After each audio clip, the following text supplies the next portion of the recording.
Hi friends, welcome back to my channel. My name is Taylor, and today let's sit down and talk about all the books that I read in January 2023.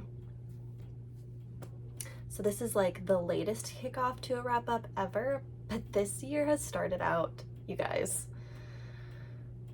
This year's been nuts. This year's been crazy. There's been so much going on this year. So I've been so behind on my videos. I've been so behind on filming. It's been crazy. So I was thinking I could do a January, February wrap up together. That's not happening because I'm going actually to DC shortly. So anyways, we'll get back into it. We're getting better. We're sitting down. We're filming today. All that to be said, let's talk about the books that I read. I didn't read much, but let's talk about the good things that I did get into. Okay, so in January, I only read 5 books. So we're going to talk about them, and I'm actually really excited about this reading year because the last couple reading years, I feel like I've been reading for quantity over quality. We're shifting that up this year. I still have a pretty high reading goal. It's 85 books for the year, but I'm really trying to be better about mood reading and just reading what sounds good to me in the moment rather than like trying to read to hit a number each month. So with that being said, we starting out real strong. Okay, so the first thing that I read is the latest Shauna Maguire Wayward Children series, which is Lost in the Moment and Found. This I really enjoyed. It's not my favorite of the series. If you can see behind me, I have the entire series up to this one, and I will read every single one of these books. It's such a good novella series. They're so short. Again, the complaint I know everyone has, I wish they were longer. I really enjoyed this one. However, as with this one, I feel like there just left a lot of this to be desired. Like, for example, this is a story about a girl named Antoinette, and she basically gets sucked into her world, which is like a portal world, and it basically, sorry, Lucy's barking. It basically showcases like portals into different worlds, and I really wish we had spent more time kind of in that space. It was very breezed over, which is one of my biggest complaints about this series just as a whole. Like, we just don't get to really sit in the world, if that makes sense. It's very high level. You can visualize it. It's beautiful. Her descriptions are always fantastic, but it's not like you're so immersed in it that like when you're done with it, it's like it leaves you lacking. All that to be said, I think I gave this one 4 stars. It's again not my favorite one of the series, but I really love this series just as a whole, and it was a great addition to it, so love that. Okay, let's talk about this whole situation. Okay, so spoiler alert for February, I have officially completed the ACOTAR series, and I am officially a Sarah J. Maas stan fan. I love her. I love her books. I get it. I get the hype. I get the obsession. I get it all. I'm here for it. I want this series to continue. I want her to keep writing in this world. I feel this way as I feel about Leigh Bardugo and the Six of Crows series. Like, I just need more. So I'm reading Throne of Glass next series, and then I'm going to read Crescent City as a series. Like, we're just going to read all of them this year. So spoiler alert, this is Sarah J. Maas's year here on my channel. If you're not on board, get on board. It's happening. But yes, this is obviously the 3rd book in the series. This is A Court of Wings and Ruin. I read both of the first 2 books in the series last year, took a break, got back into it, and I binged these. I will equate these to a Cassandra Clare or like a CW show. Like, I will say there's not a lot of substance in these books. They're so good and they're so quick to read through. I mean, this is like over 700 pages, I think, or 600 pages.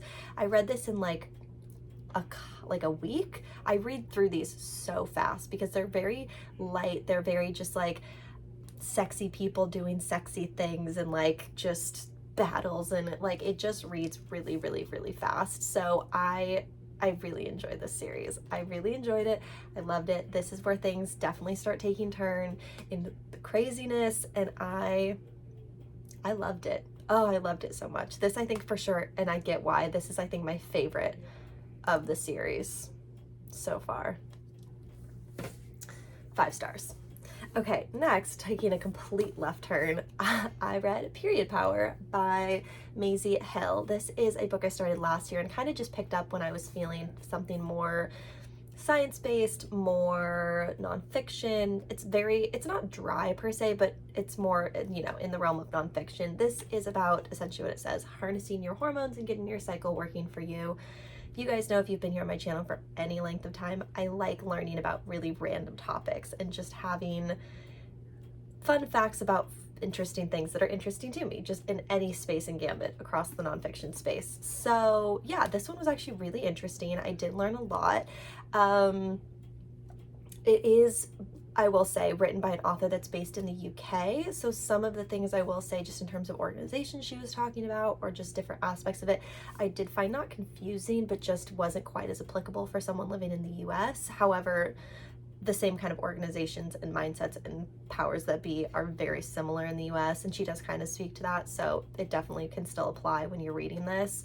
But yeah, I think with most, it's not like a self-help book, but I think as with most nonfiction, I tend to take things with a grain of salt and kind of take the pieces that work for me and apply them. Like there's something she calls in here called seed cycling that I've definitely started to implement, and just tracking your cycle, being very aware of where you are in your cycle as a woman, that for me was really interesting and have definitely started to implement a lot more. I found really fascinating. So yeah, if you guys are interested in this, I definitely recommend it. It did come out semi-recently, and I think I picked this up at like book outlet or like thrift books, something like that. But yeah, if you guys are interested, I definitely think it's a pretty interesting one to check out.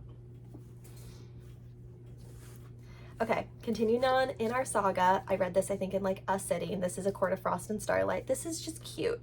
I wish this was incorporated as like an epilogue in like A Court of Mist and Fury, or like I wish there was more to this, but it does bridge the gap I think really well between this, A Court of Mist and Fury, and A Court of Silver Flames. I think it's a nice bridge. It does get referenced in A Court of Silver Flames, so if you haven't read this one, there are, not like you'd be missing out, but there's like nods in this that like make more sense to kind of bridge the gap between the two, especially with Nesta, so I think, and Cassian. But yeah, I think overall this was cute. I read it in like 1 or 2 sittings, and I think it just adds to the story. I wish she would put out more of these, and I do think in a way too as well, it really ties up the bow on certain characters and their relationships, and like kind of opens that next path up in the series. So I enjoyed it. It was cute.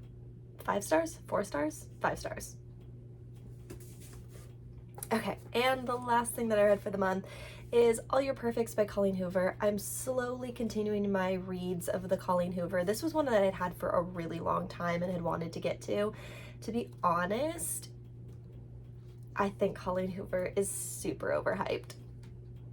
I said it. Yeah, I liked her books. I can read her books super fast. They're really easy reads for me. I can get through them in a couple of sittings. I tend to bring them on flights when I'm going somewhere because, again, I can just get through them quickly, and it's just a quick, nice, easy read. Pretty mindless. This one was fine. I definitely think I like It Ends With Us, that series, better than, is it It Ends With Us? I think it's It Ends With Us. The other one series that I'd read by her last year. I liked it better. It was a little more memorable to me. I don't really remember this one. I don't know. It just wasn't very satisfying as just a relationship, and just, I just was left wanting. I think I ended up giving this one like 3 stars. It's fine. It's cute. It wasn't my favorite. And what a bummer of a note to end on. But that being said, those were the books that I read in January for 2023. I hope you guys enjoyed. Let me know down in the comments below what books you were excited to read or excited to read this year. I'm back, guys. We're back filming. I've taken a couple weeks off, and I'm excited. I'm hoping this year has started to kind of turn a corner, and we'll see. The reading has started good though, so we'll focus on that. Reading year has started strong. So other than that, I hope you guys enjoyed this video. Give it a thumbs up if you liked it. Subscribe to see more of my face, and I'll see you guys in the next one. Bye!